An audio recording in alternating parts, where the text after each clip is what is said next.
بسم اللہ الرحمن الرحیم اللہم صلی علی سیدنا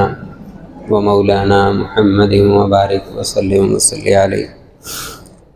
عن علی رضی اللہ تعالی عنہ قال بعثنی النبی صلی اللہ علیہ وسلم الى الیمن قاضیا فقلت تبعثنی الى قوم وانا حدث سنی ولا علم لی بالقضاء فوضع يده على صدري فقال ثبتك الله وسددك إذ جاءك الخصمان فلا تقضي للأول حتى تسمع من الآخر فإنه أجدر إن يتبين لك القضاء قال فما زلت قاضيا أو كما قال عليه الصلاة والسلام۔ حضرت علی رضی اللہ تعالیٰ عنہ فرماتے ہیں کہ رسول اللہ صلی اللہ علیہ وسلم نے مجھے قاضی بنا کر یمن بھیجا۔ قاضی فیصلہ کرنے والا، جسے آج کی زبان میں جج کہتے ہیں، جسٹس کہتے ہیں، تو قاضی بنا کر بھیجا یمن کے علاقے کا چیف جسٹس۔ تو فرمانے لگے، میں نے عرض کیا یا رسول اللہ کہ مجھے جس قوم کی طرف آپ بھیج رہے ہیں اور اتنا بڑا عہدہ دے کر آپ بھیج رہے ہیں، تو انا حدث سنی، میری عمر بڑی تھوڑی ہے۔ ظاہر ہے میچور آدمی ہوگا، تجربے کار ہوگا، فیصلے کرنے کے اندر آسانی ہوگی۔ میں تو بالکل حدیث و سن ہوں، یعنی کہ عمر میری اتنی کم ہے کہ میں اس نوجوان ہوں۔ ولا علم لی بالقضاء، اور پوری دسترس حاصل نہیں ہے اس قضاء کے بارے میں، اس عہدے کے بارے میں۔ تو فرماتے ہیں کہ فوضع یدہ علی صدری، رسول اللہ صلی اللہ علیہ وسلم نے اپنا دست مبارک میرے سینے پہ رکھا اور دعا دی۔ فوضع یدہ صدری، اپنا دست مبارک میرے سینے پہ رکھا اور دعا دی، اور دعا کیا فرمائی؟ ثبتک اللہ وسددک، آپ نے فرمایا اللہ تجھے ثابت قدم رکھے اور اللہ رب العزت تجھے درست فیصلوں کی توفیق عطا فرمائے۔ اور دعائے نبی ہو، آپ کا دست مبارک ہو، تو پھر تو کیا ہی کہیں۔ حضرت علی فرماتے ہیں کہ اگلی ایک بات تو یہ فرمائی،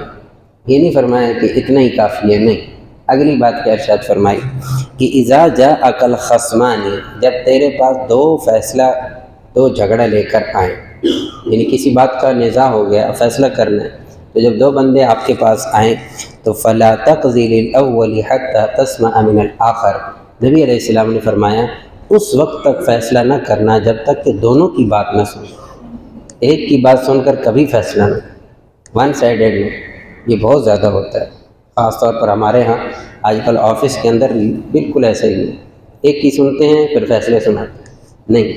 جس کے بارے میں آپ تک کو خبر پہنچی ہے، آپ کو حق حاصل ہے کہ اسے بلا کر پوچھیں کیا واقعی ایسا ہی ہے، تو پھر آگے ہوگا کیا؟ یہ دونوں سے بات سننے سے ہوگا کیا؟ آپ کے فیصلے کے اندر کتنی آسانی ہو جائے گی۔ اجدر ان یتبین لک القضاء، پھر آپ صلی اللہ علیہ وسلم نے فرمایا کہ یہ اس بات کے زیادہ لائق اور مناسب ہوگا کہ تمہارے سامنے فیصلہ خود واضح ہوگا، تمہارے لیے فیصلہ کرنا آسان ہوگا، ججمنٹ آسان ہو جائے گی کہ اصل بات کیا ہے۔ آپ بات کی تہ تک تب جائیں گے جب دونوں کو سنیں گے۔ اور دوسری بات فرمائی،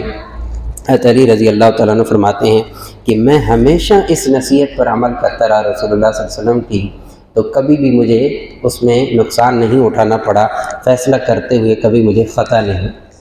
بہت سارے فیصلے ہیں حضرت علی رضی اللہ تعالیٰ عنہ کے، ایک بڑا ہی دلچسپ ہے، بہت ہی دلچسپ ہے، میں اکثر سنایا کرتا ہوں حضرت علی رضی اللہ تعالیٰ عنہ کی شان۔ حضرت علی رضی اللہ تعالیٰ عنہ کے زمانے میں دو آدمی سفر کر رہے تھے، توجہ کرنے کی ضرورت ہے، بڑا دلچسپ، توجہ پوری رکھیے گا۔ دو آدمی سفر کر رہے تھے، سفر کرتے کرتے راستے پر رکے روٹی کھانے کے لیے، جیسے ہوتا ہے وقت ہو جاتا ہے، سفر تھا پیدل، تو ایک کے پاس روٹیاں تھیں 5، ایک کے پاس تھیں 3، ٹوٹل 8 روٹیاں تھیں، کھانے کے لیے بیٹھ گئے۔ اوپر سے ایک اور آدمی آ گیا اور وہ بھی ان کے ساتھ کھانے میں شریک ہو۔ اب 3 بندوں نے ان 8 روٹیوں کو کھایا، تو جو تیسرا آیا تھا نا، جب وہ اٹھا تو اس نے جیب سے 8 درہم نکالے اور دونوں کو دے دی، کہا یہ 8 درہم آپ کے لیے، اور چلا گیا۔ اب یہ دونوں جو ہیں نا، اس میں سے جس کی 5 روٹیاں تھیں اس نے 5 درہم رکھ لیے